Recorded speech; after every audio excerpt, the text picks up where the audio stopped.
Boa noite a todos. Muito obrigado pela presença de todos. Hoje nós vamos falar com um tema que eu acho que vocês estão precisando, hein?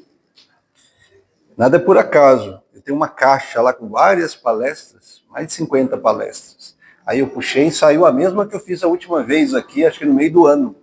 Foi a última vez que eu vim aqui. Então vocês estão precisando perdoar, hein? Acho que é isso. Mas antes de começar a falar sobre o perdão, contar uma historinha rápida para vocês. Dia 19 de dezembro foi meu último dia de trabalho depois de 48 anos. Me aposentei. Que maravilha! Aí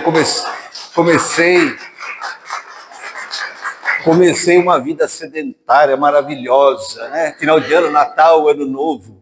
Aí fui engordando, fui ficando mais do que eu já tô. Aí eu falei, não pode ficar assim não. Eu tenho que, né, voltar ativa e tal. Eu não gosto de academia, eu gosto de exercício braçal, capinar, roçar, essas coisas.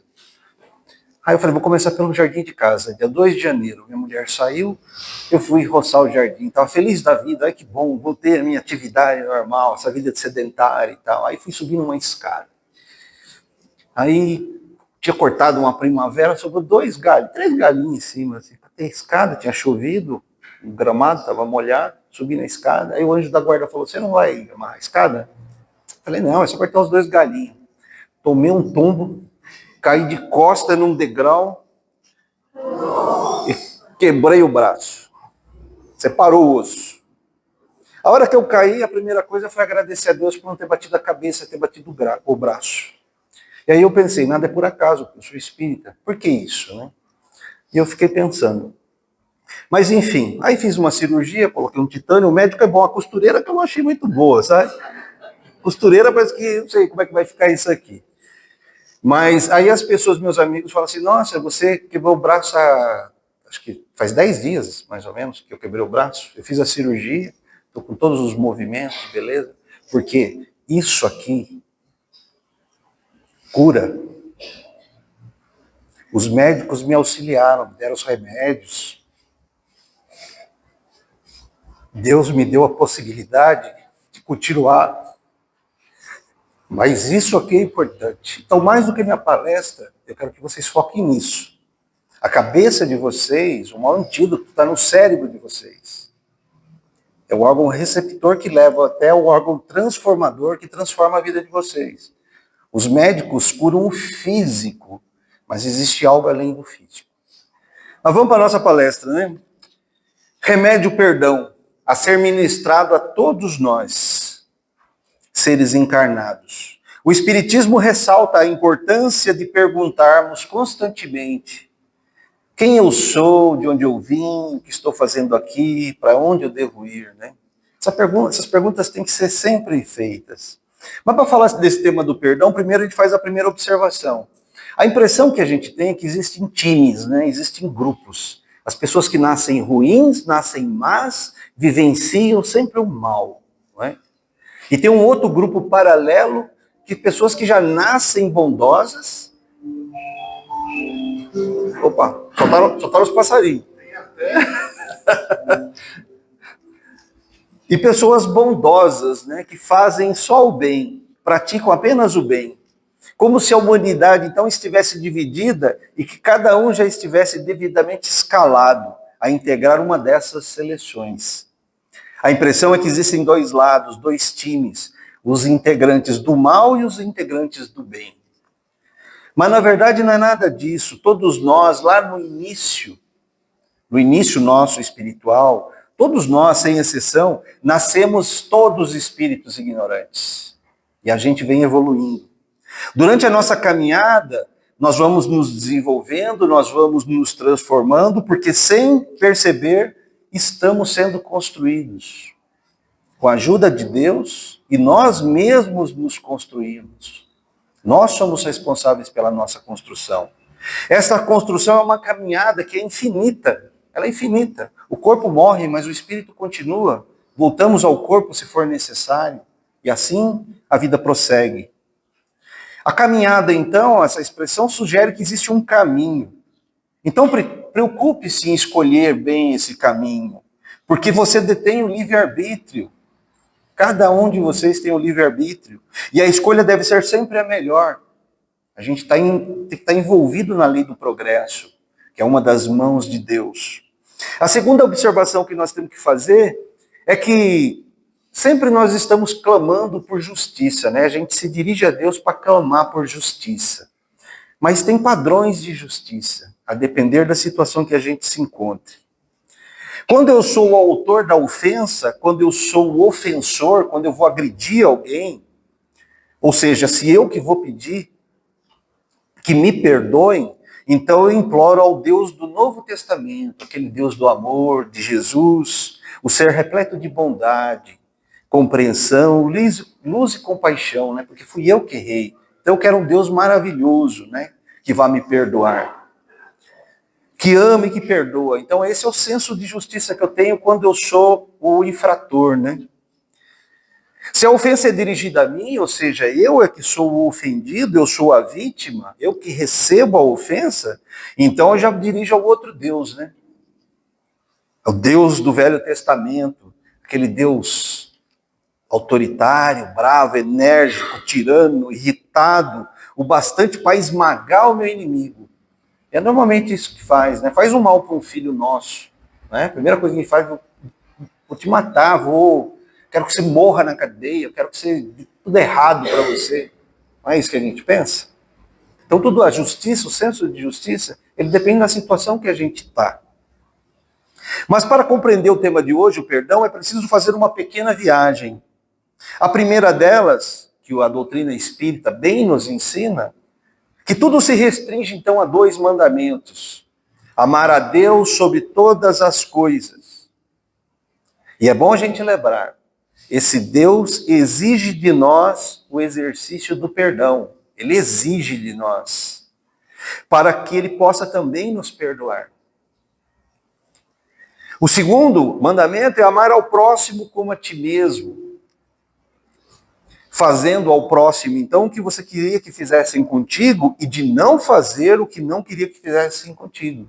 Então, na hora de perdoar, você tem que lembrar desses 2 mandamentos e entender a extensão de cada um deles. Também é preciso compreender e aceitar que vivemos constantemente, ou seja, ao mesmo tempo, sob dupla forma. Então, quando nós nos olhamos no espelho da vida, nós nos deparamos em nós mesmos 2 indivíduos, 2 seres únicos, mas que estão interligados por uma causa, um propósito, uma bandeira, e que um depende do outro, e por isso deve conviver harmonicamente. 2 seres muito importantes e que precisam ser bem compreendidos, para que o progresso então flua, tornando a vida mais leve e mais prazerosa, na medida em que os degraus vibratórios vão sendo superados por nós, vão sendo vencidos, à medida que a gente vai se tornando melhor.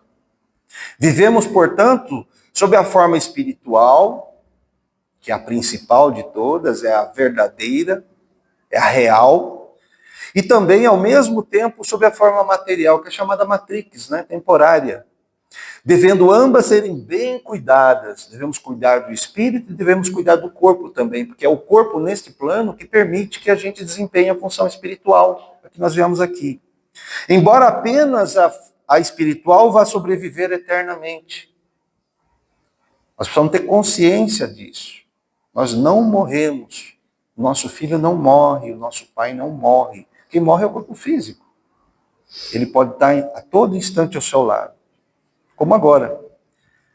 Como só o espírito sobreviverá, então concluímos que o corpo é um mero instrumento de que o espírito necessita nesta fase para experimentar. Para quê? Para que a gente possa experimentar pessoas e possa experimentar certas situações e aprender com ambas, com as pessoas e com as situações.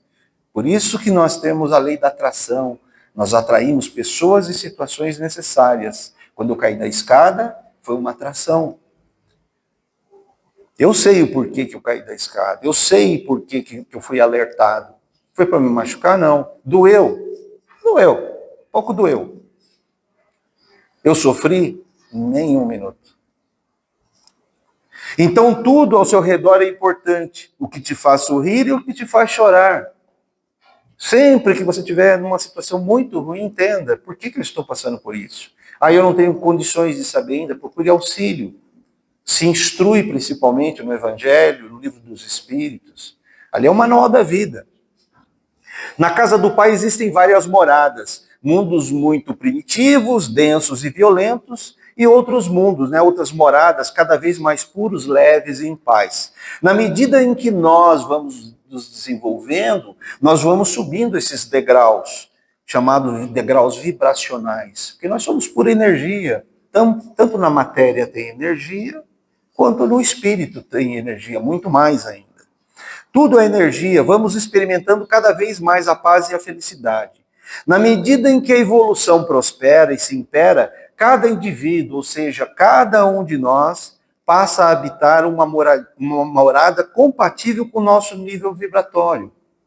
Então nós estamos passando por um planeta Terra de prova e expiação, onde a materialidade impera, para que a gente aprenda o desapego, justamente para a gente ir para um plano e não precise voltar mais aqui. Aqui não é muito legal, né? Hoje estamos sendo atraídos por um mundo ainda primitivo e que aos poucos está se regenerando. Nós estamos num processo de regeneração. É o chamado planeta Terra, onde o mal ainda está em alta. Mas está se regenerando, né? Está começando um processo de transformação. É que a gente fica em mídias sociais e televisão. E o que vende, televisão vive de venda. Blogueiro vive de venda. Notícia boa não vende nada. Chega para os seus amigos e fala que você está feliz, contente da vida, ninguém vai falar nada. Aí você quebra um braço, um monte de gente, aqueles parentes, aquele grupo. Eu tenho um grupo que é assim, eu posto as minhas felicidades, ninguém fala nada. O braço quebrado, nossa, a tia lá não sei de onde apareceu. E é assim que funciona. Mas o mundo está se regenerando, apesar disso, né? A maior parte, se você for ver no bairro de vocês, na cidade de vocês, o número de pessoas honestas, trabalhadoras, que estão crescendo, que estão tentando ser melhor, é muito maior do que o número de criminosos, né? Por aí a gente vai vendo como vai melhorando. E que a gente está melhorando a cada dia, eu pelo menos, né? Eu fazia cada coisa absurda no passado, coisa assim besta, sabe? Matar um passarinho, depois que eu matar, eu falo, por que eu matei, né? Hoje eu não penso mais assim, claro, também a idade já também não podia ser diferente. Mas a gente está evoluindo e as crianças não são mais assim. Hoje estamos sendo atraídos por um mundo ainda primitivo, então é o chamado planeta Terra, onde o mal ainda se impera. Vivenciamos, portanto, uma transição, mas que ainda levará muito tempo para se consolidar. Isso é um processo, né? É que nem quando a gente saiu da caverna, o homem da caverna, para o homem que é hoje. É um ser humano totalmente diferente. Mas ninguém percebeu isso, né? São anos e anos.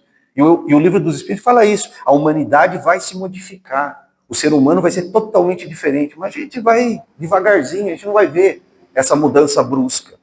Então, em razão da reencarnação, devemos cuidar cada vez mais dessa nossa morada. É preciso cuidar desse planeta. A uma, porque deixaremos aos nossos filhos e aos nossos netos. E a outra, porque retornaremos em breve. Se a gente reencarna, né, normalmente a gente vai reencarnar no mesmo nível, né, vai demorar para o nível seguinte. Então plante árvore, mesmo sabendo que não colherá os frutos nesta encarnação. Este mundo, a Terra, é habitado por seres denominados seres, espíritos errantes. E por que são errantes? São espíritos desencarnados. Simplesmente, quando você morrer, você vai virar um espírito errante. É a nossa categoria, vamos dizer assim, espiritual. Os espíritos desencarnados, e são assim chamados porque diante da imaturidade, ainda de um processo de ignorância, nós estamos numa fase inicial, nós cometemos muitos erros. Todos nós. Tenho certeza, aqui 100% de vocês cometem erros. Diferentes dos meus, diferente do dela, mas cometem erros. Nós estamos tentando acertar. Toda vez que a gente erra, a gente tenta acertar. Mas em razão da falta de conhecimento, ainda erramos. E aí a gente vai entendendo o porquê do perdão. Nós não erramos por mal, mas por imaturidade e por ignorância. Quantas coisas, que nem a história do passarinho, era por ignorância, né? Hoje eu não me vejo mais matando um passarinho. São como nossas crianças, ignorantes e arteiras. Como vivem na morada material, os espíritos errantes são tendentes à morada material, como o nosso planeta Terra, necessitam então de uma matéria, de um corpo físico, para que possam se manifestar, para que possam se comunicar com os demais indivíduos que aqui também habitam e vivem por atração. Olha quantos espíritos estão desencarnados nessa sala e não conseguem se comunicar com vocês, e vocês não conseguem se comunicar com eles. Só os encarnados conseguem se comunicar com os encarnados. Então a encarnação no corpo físico, nesta fase vibracional, é uma necessidade. Embora seja na realidade seres imateriais, nós sejamos seres imateriais, ou seja, nós somos espíritos, nós somos almas, consciência, princípio inteligente, chame do que quiser. O nome não importa, né? Nós estamos transitoriamente, ou seja, temporariamente vivenciando experiências materiais por meio, ora de provas, horas de expiações. Então eu tenho passado por várias provas, de vez em quando eu passo por umas expiações. Será que isso aqui também não foi uma expiação, uma oportunidade? Eu venho fazer palestra aqui, olha, se você sofre e tal, engole o choro, acredite em Deus e vai em frente. Aí eu me machuquei e tive que engolir o choro, né? Não é tão fácil assim, né? Não é tão fácil, é uma experiência. Mas eu entendi como fazer. E se você me perguntar se eu senti dor, foi muito pouca dor perto da lesão que foi. A materialidade não é a sua realidade, entenda isso, é tão somente uma fase, uma experiência, um instante de aprendizagem. Então, por que dá tanta importância à matéria, né? Comprar um monte de coisa para impressionar o outro, né? Comprar, eu posso, desde que seja dentro do meu necessário. O meu necessário, eu sempre quis andar, ter um helicóptero. Aí eu trabalhei, estudei e gostaria de comprar um helicóptero para viajar, ver as montanhas e tal. Não tem problema nenhum. Agora eu me mato de trabalhar, privo as pessoas do meu entorno por questões bestas para ter um helicóptero para impressionar as outras pessoas que eu tenho helicóptero. E às vezes o carnezão tá lá, gigante, né, para eu pagar. O objetivo, portanto, é aprender. Nosso objetivo aqui na Terra é a instrução, é o conhecimento, é a evolução, é entrar, é aceitar essa mão de Deus que nos empurra, chamado lei do progresso. Daí a recomendação, instrui-te, que vem antes de Jesus, vem lá de Sócrates, né? Instrui-te, conhece-te a ti mesmo. Essa recomendação é dirigida essencialmente ao ser espiritual, porque apenas ele vingará, e é ele quem é verdadeiramente a consciência e a inteligência.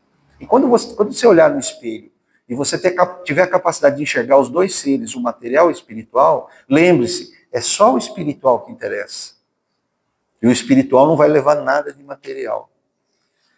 Mas a causa primária de todas as coisas, aquilo que nós chamamos de Deus, visando o aprendizado dos indivíduos, ou seja, de cada um de nós, despeja então sobre nós energias das mais variadas, ou seja, abastece de tudo em quantidade e qualidade.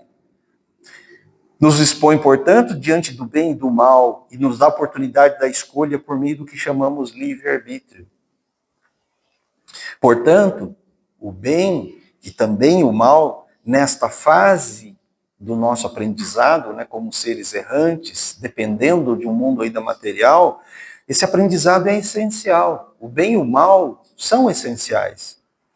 O bem e o mal são como livros, que devem ser lidos e compreendidos. Aí quando você for lá na estante da sua casa, chamada estante da vida, você vai puxar um livro lá que vai estar na capa dele escrito assim, livro do mal. Às vezes você vai precisar ler esse livro, né? E por que você precisa ler esse livro? Para você compreender o que você não deve fazer.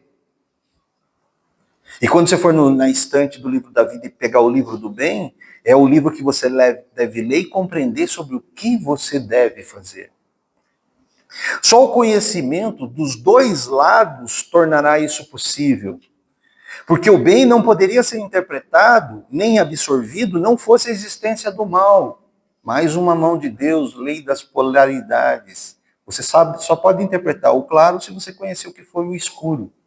Você só pode saber o que é bem se você conhecer o que é o mal. Por isso, está nos primeiros anos da vida do espírito. Então, nesta fase, nós vamos passar por tudo isso.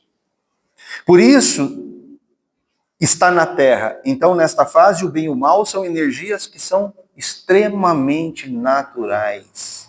É preciso entender isso.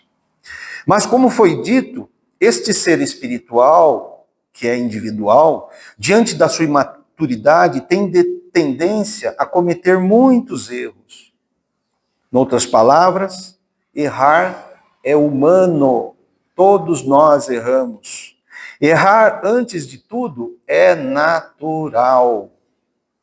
Todo ser humano erra, uns mais que os outros. Uns acertam aqui e erram ali, enquanto o outro erra ali, acerta ali e erra aqui. Então ninguém é melhor do que ninguém. Aliás, os melhores seres espirituais não precisam da reencarnação, não estão aqui. Somos só nós. Então todos nós aqui, independente do nível vibracional que você esteja nesta esfera, nós somos ainda todos necessitados. Os melhores são chamados missionários, né? Como Divaldo, como Chico Xavier, né? Como Madre Teresa e assim por diante. Nós vivemos em sociedade, ou seja, nós vivemos em comunhão. Então é preciso aceitar. Um já tem o que o outro ainda necessita. Se a gente for tratar do perdão, da consciência, vamos entrar no lado social nosso, o lado político, né? Independentemente de partido. São ideias, né, nos partidos. E cada um tem o que o outro precisa, né? Nós precisamos achar só um meio termo, né? Não tem que haver um separatismo, né? Uma separação. Mas a gente tem que entender que um lado tem razão e o outro também. Falta apenas uma convergência, nós precisamos melhorar um pouquinho.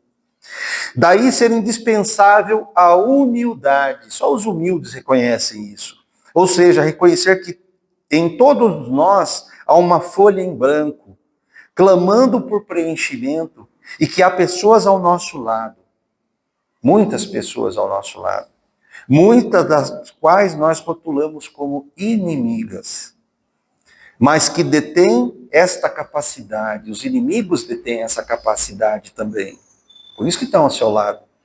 Ou seja, vive ao nosso lado justamente para nos oferecer o pão nosso de cada dia, oferecer exatamente o que precisamos. Em suma, todo ser espiritual que vive experiências humanas é um necessitado. Vamos interpretar esse estado, ou seja, o ser necessitado, como um ser enfermo. Então nós estamos aqui como se nós estivéssemos num grande hospital, né? Todos nós enfermos e precisamos de cura, né? Para a gente seguir à frente, a gente sair do hospital e para outras esferas, outros planos, outras moradas. Ou seja, um ser está à procura e que necessita da cura. Deus, representado por Jesus, é o médico, que por esta sua condição, dirige seus cuidados especialmente aos enfermos, ou seja, todos nós. Jesus aqui está justamente para nos curar, né? Uns já estão mais curadinhos, outros precisam de mais remédios, né? Precisam o quê? Ser exterminados? Precisam ser, né? Vamos matar o fulano, que daí a gente se livra do problema, né? E aí você lembra, pô, mas tem reencarnação. Tem lei da atração. Eu vou reencontrar. Então é melhor solucionar o problema, né? Reconcilia-te enquanto você tem a oportunidade de andar com o seu inimigo. Vale o ensinamento, Deus não veio curar os sãos. Já viu algum médico tratando de pessoa sã? Um cara saudável, cheio de saúde, como eu estava no passado, uns dias atrás, e no médico, né? Não, eu fui a hora que eu estava arrebentada, né? Então, Deus não veio curar os sãos. Vinde a mim os aflitos, os que sofrem, os que choram, os perdidos. O pastor não se preocupa com as ovelhas salvas. Ele se preocupa com aquela que foge, aquela que desgarra, né? Então, chegamos a uma conclusão. Se o ser que habita a terra é um ser errante, e se o objetivo desse ser é progredir, ou seja, ele está sujeito à lei do progresso, então é preciso que as falhas desse ser, que serão inevitáveis durante a sua caminhada, sejam desculpadas, sejam relevadas por nós, tal como fazemos com os nossos filhos e nossos netos. Ou seja, todos nós erramos. Todos nós, então, precisamos de perdão. aquele que pratica o mal ainda, não por maldade, mas por ignorância, como aquele que já está melhor classificado, mas que ainda comete erros. E é justamente aí que está a finalidade do perdão, ou seja, de não impedir o avanço de cada ser espiritual, ou seja, o perdão não impede o nosso avanço até chegarmos à perfeição, ao ser de perfeito que o Evangelho nos recomenda. Ao contrário, perdoar é estimular enquanto se caminha. O perdão nos estimula a progredir. Quando a gente, com a criança, um neto nosso faz uma coisa, o que você faz a primeira coisa? Você repreende tudo, mas você perdoa, porque você quer que ele continue, que ele aprenda o certo. Aí o que você faz? Você extermina? Não, esse neto eu não quero, porque esse que errou. Descarta esse neto, vamos tentar outro. O perdão nos estimula a progredir, o perdão nos ajuda quem recebe o perdão, e como a caridade é maravilhosa, e a doutrina do Cristo é maravilhoso, ele ajuda ainda mais quem oferece, é o servidor. Deus é Pai, e como todo Pai, acompanha com compaixão o caminho do seu Filho, incentivando-o a progredir, ou seja, há um impulso altruísta. Não obstante, às vezes tenha para o bem e, quando necessário, de aplicar sanções indesejadas. Será que o que aconteceu comigo não foram as sanções que Deus não queria, mas falou assim, não, vou acordar esse molequinho petulante aí de 60 anos, ele acordar para certas coisas, e para ele ter uma visão diferente sobre outras, para ele poder falar para os outros, com a experiência própria, experimentando no próprio corpo, como as coisas funcionam.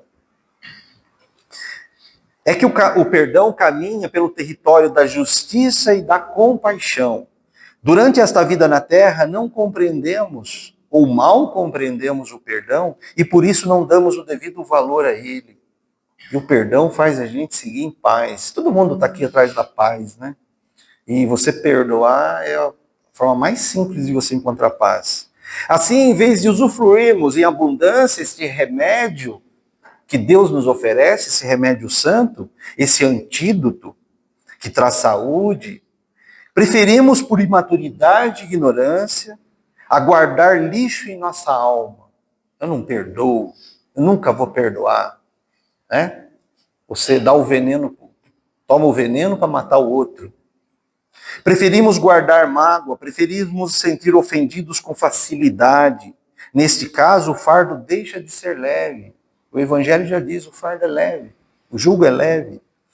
Ignorantes e errantes que somos, e nós somos seres espirituais errantes, comumente clamamos enfurecidos por justiça, como eu disse, Pedimos lá para o Deus do Velho Testamento o desejo de vingança e muitas vezes por justiça pelas próprias mãos, Não, eu que vou fazer o negócio certo. Tirou a vida do meu filho, eu vou tirar a vida dele também. Esquecendo que o espírito não morre, que nós nos reencontraremos, Imagina você reencontrar alguém que você fez ainda mais mal que talvez você já tenha feito no passado. Mas ao contrário desse pensamento, o perdão é um livramento. É um dos mais nobres atos de compaixão e demonstração de amor. A instrução nos liberta, porque dentre outros feitos, nos dá o poder de perdoar. Só pessoas instruídas conseguem perdoar. Se você não consegue perdoar, tome cuidado, você está caminhando dentro de um laço da ignorância. Instrui-te. Deus fala, perdoar é um dever. Ele começa como dever, para depois se tornar um hábito. E aí começa a ficar tudo mais fácil.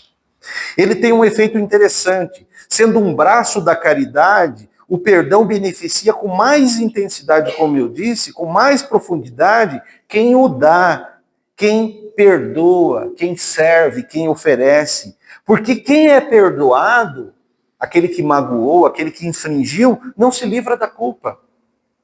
Quando alguém faz mal para alguém e é perdoado, ele se sente melhor, mas ele não se livra da culpa. É a pessoa que perdoa que caminha de uma forma muito melhor e sem entrelaçamento com esse ser que ainda está complicado. Em outras palavras, o perdão não apaga a culpa do ofensor, apenas impede a sua propagação. É um agente purificador e neutralizante que está no domínio de quem sofreu a ofensa. Isso é chamado oferecer a outra face, oferecer o diferente do que nos foi oferecido. Quando alguém nos agride e nós perdoamos, nós estamos oferecendo a outra face. Né? Eu não estou devolvendo a ofensa, eu estou oferecendo a outra face, o contrário, o perdão, a compreensão, a compaixão. O perdão funciona como extintor de incêndio. Ele não recupera o que já queimou. Quando a gente apaga um incêndio com o extintor, tudo que foi queimado já queimou. Mas impede que o efeito prejudicial do incêndio, da queimada, se propague e também impede que atinja e prejudique quem o apagou. Lhe dá imunidade. Mas ser humilde é essencial, né? Na doutrina espírita a gente sempre aprende isso. Humildade, caridade, né? Sem humildade, que nos leva à caridade, sem caridade não há salvação. Então, ser humilde é essencial. Porque o orgulhoso tem dificuldade em perdoar. Você já viu algum orgulhoso perdoando alguém? Aliás, o orgulhoso tem dificuldade em reconhecer o erro. Ele já não acha que nem está errado. E muitas vezes nem se perdoa, nem a ele próprio. Aliás, às vezes nem sente necessidade de perdão. Né? O orgulhoso, às vezes você vai conversar de uma maneira, viu, mas do que você está falando? Não tem nada a ver, né? Porque é ignorância. Ele não consegue enxergar. Muitas vezes o orgulhoso não pede perdão, não porque não reconhece o erro. O orgulhoso reconhece, ele sabe que está errado, mas porque não aceita que os outros saibam que falhou. Aí você começa a trabalhar o externo, você não está trabalhando o interno. O espírito está dentro, o espírito não está fora. Se importa mais sobre o que os outros vão pensar. Né? Sempre importante. Eu dobrei meu braço mesmo. Eu sou o maior. Né? O orgulhoso dá ênfase ao ego, ou seja, sobre o que ele interpreta de si mesmo frente aos outros. E aí ele só anda no campo da vaidade, totalmente diferente do que recomenda a doutrina espírita. Então, se ele não se utiliza do remédio, lembra, o perdão é um remédio. O que acontece? A pessoa continua doente, continua a sofrer. E aí vai falar, ai Deus, é que você não entendeu quem é Deus. Né? Mas o que quer dizer a palavra perdão? A palavra perdão vem do latim, né? Perdonare. Per quer dizer além de, um pouco mais, e donare quer dizer doar. Então quer dizer o seguinte, a mensagem de Jesus, olha, você tem que dar, você tem que doar algo a mais. Isso quer dizer que não devemos nos restringir ao perdão. Então a pessoa faz uma ofensa grave para você e você fala, tá bom, te perdoo. Né? Como se tivesse um instante. Perdoo. Pronto, resolveu o problema, voltamos a estaca zero. O próprio termo diz, é preciso ir além. O perdão, então, não é um gesto, não é uma palavra, não é um ato com início e fim imediato. O perdão é um processo lento, às vezes um processo doloroso. É um exercício, que nem na academia. O primeiro dia para você ir na academia, você quer desistir. Mas depois que você pega o ritmo e começa a receber as substâncias, você não quer sair de lá. Ele começa com um ato por uma simples manifestação, mas se desenrola no tempo. Então Jesus nos adverte quanto à nossa capacidade de perdoar. Quando alguém lhe atingir num lado da face, oferece também o outro lado. E é importante a gente entender isso. Ele não quis dizer para que nós oferecêssemos literalmente o outro lado. Quer dizer, eu apanhei nesse, eu adoro, eu sou masoquista, dá no outro lado, que é para ficar vermelho os dois. Não é isso. Como simples tolos, né? Tratando como simples tolos. Mas ele quis dizer o seguinte, se alguém te ferir de fora para dentro, oferece a outra face, de dentro para fora. A pessoa de fora para dentro, ela te ofende, e você oferece de dentro para fora a sua instrução, a sua evolução, o seu nível vibracional de compreensão, de dentro para fora, através do perdão. Expõe ao ofensor de forma sutil e eficiente o seu aprendizado. Né? A gente não precisa falar que está perdoando a pessoa, porque a pessoa vai se sentir ofendida. O perdão é silencioso. Demonstre a ele seu controle emocional, em primeiro lugar, e que você vive essencialmente de forma espiritual. Você entendeu quem é você. Você não é só um corpo físico, você é um espírito que está passando por uma fase de vida. E que seu objetivo, assim como de todos, é a transformação pessoal e a transformação interior, não exterior. Que dentro de você habita um ser benevolente, um ser pensante.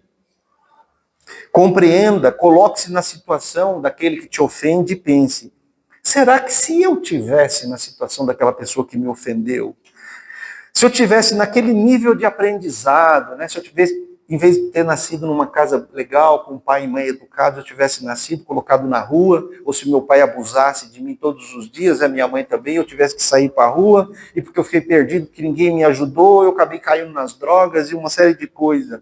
Se tivesse vivenciado aquelas experiências que aquele ser vivenciou anteriormente, que ele viveu, será que também eu não tinha feito o mesmo? E pior, será que eu não teria sido um ser pior do que ele? Né? A pessoa a ser perdoada deve ser analisada, então, sobre um contexto global de indivíduo, né? Enquanto ele indivíduo, e o mundo em que ele vive. Qual é a educação que ele recebeu? Qual foi o amor que ele recebeu? Qual foi a repulsa? Qual foi o abandono que ele teve? Jamais pela ofensa em si.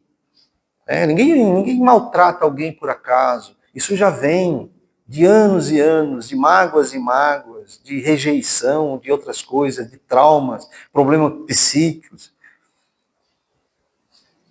Tenha compaixão, porque você bem sabe que não pode esperar do outro que ainda o outro não tem condição de te oferecer, né? Então, às vezes, você dá uma moedinha para um cara no semáforo, ele te xinga porque você deu uma moeda. Né? E às vezes era a única coisa que você tinha e você não quis ficar sem dar nada. É o que você tinha. Aí ele te xinga. Por quê? Porque ele não tem outra coisa para oferecer. Você vai brigar com ele? Não. Você tem que ter compaixão. Naquela situação em que ele vive, é o único comportamento que ele tem. Vá além. O caminho do perdão é longo. Não se restringe ao fato, mas sobre a sua causa. Em reconhecer essa causa e sobre como reparar o erro e corrigir a rota. O mais importante é isso. Na verdade, quem te ofende precisa do quê? Vamos imaginar que quem ofende fosse o seu filho mais bonitinho que você adora, mas ofendeu alguém seriamente. O que você acha que o seu filho, o seu netinho, o seu pai, que você tanto ama, ele cometeu um erro grave? Porque ele é um ser errante. Não falei que errar é natural, perdeu a cabeça e cometeu um erro grave. Então, na verdade, quem te ofende precisa do quê? De ser castigado, de ser eliminado? Vamos, execução, pena de morte, a gente se livra dele, beleza, assim que funciona. Ou precisa de oportunidade para repensar a sua conduta e ter meios e conhecimento para reconhecer o erro, reparar esse erro e seguir em frente sem novos deslizes. Ou seja, a reeducação, a ressocialização. O perdão está aliado ao ato de esquecimento e compaixão e compreensão, mas não se deve esquecer que também está aliado ao ato de justiça. Então, ao mesmo tempo que você tem que ter compaixão, você tem que lembrar que ele caminha no campo da justiça. Então, que o infrator sofrerá as consequências das leis humanas. O camarada roubou, tem que ir preso, tem que cumprir pena, não tem nada a ver com o seu perdão. E também com as leis divinas. Né? Depois vai ter que passar pelas expiações. Então, perdoar não é aliviar o outro. Você sim, você ajuda, auxilia. Mas aquilo que eu digo, a culpa continua com ele. E o karma ali vai continuar prejudicado. E é ele que vai ter que pagar o crediário, né? Lembra o carnezinho espiritual das prestações que nós temos que pagar? Né? É ele que vai experimentar. Perdão, portanto, não é ato de esquecimento injusto. O que você queria que fizessem contigo? O que queria que fizesse com o teu filho querido naquela situação? O que queria que fizesse com seus pais, seus avós, com o amado ou sua amada, né?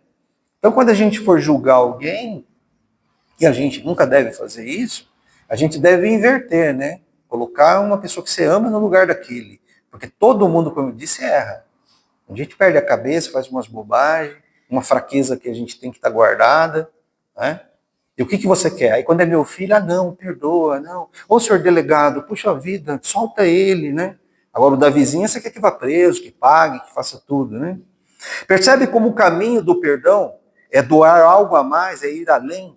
O perdão nada mais é do que um processo de recuperação, de reeducação, porque o objetivo do perdão não é destruir o pecador, mas é destruir o pecado.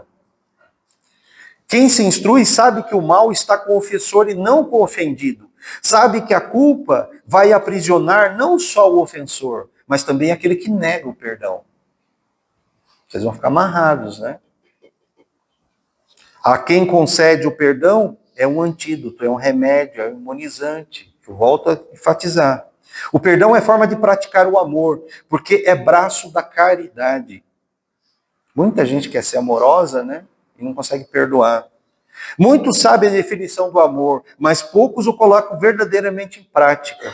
A teoria, quando não posta em prática, ela é inútil. É aquela história que eu sempre falo. Aí você começa a saber que 2 e 2 são 4, mas você não sabe o que você faz com isso. Né? Você tem que tornar isso útil. Então, se você tem a instrução, você tem que colocar em prática aquilo que você aprende.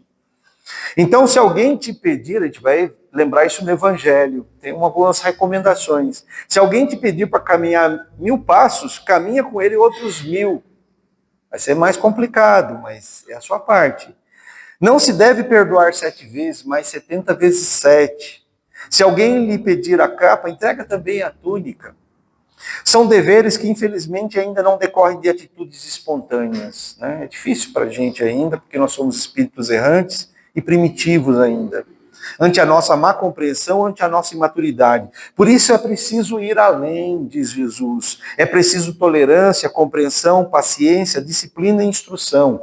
O ato de perdoar deve ser inicialmente uma obrigação. Lembra que eu disse? Deus, ele dá um dever para a gente, o dever de perdoar para que possamos ser perdoados. Então ele começa como uma obrigação, até que aos poucos a gente vai exercitando isso e vai se transformando num hábito, o hábito de perdoar, de saber perdoar corretamente, e em seguida as atitudes se transformam em atitudes espontâneas e saudáveis. Vocês lembram do cinto de segurança?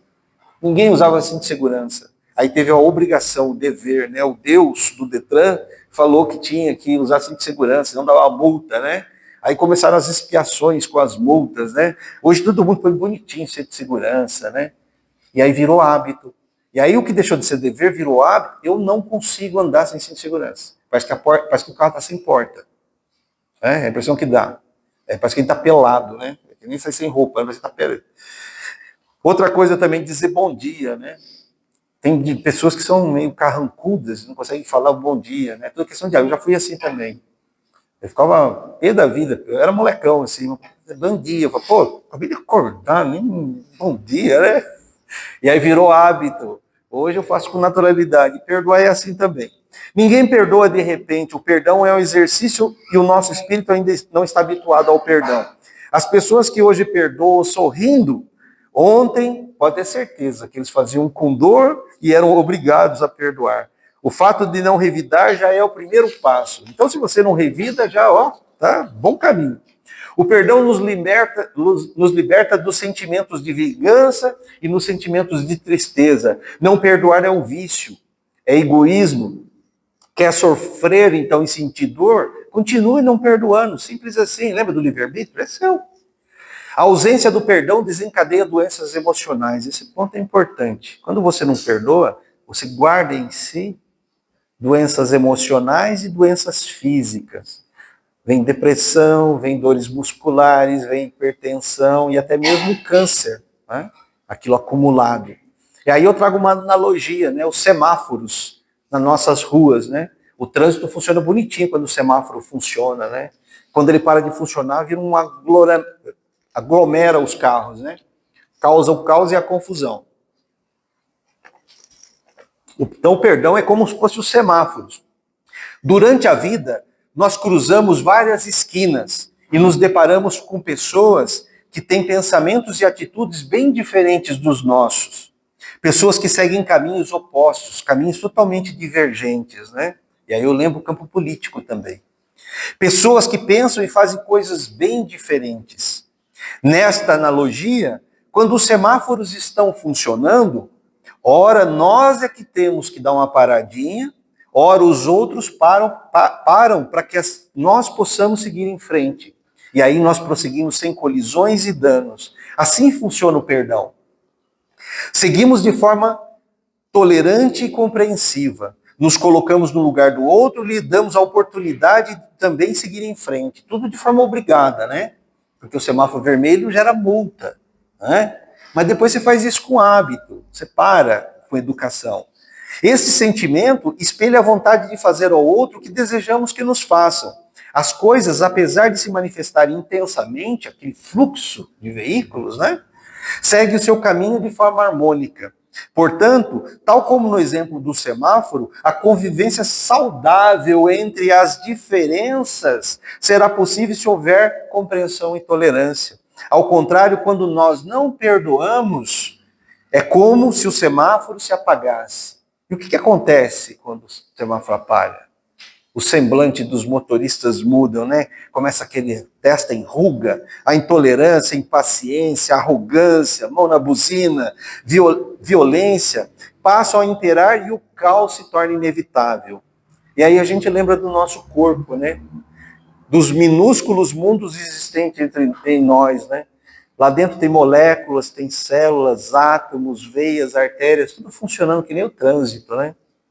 Os órgãos mandando um fluido para o outro respira, o outro joga para fora, né?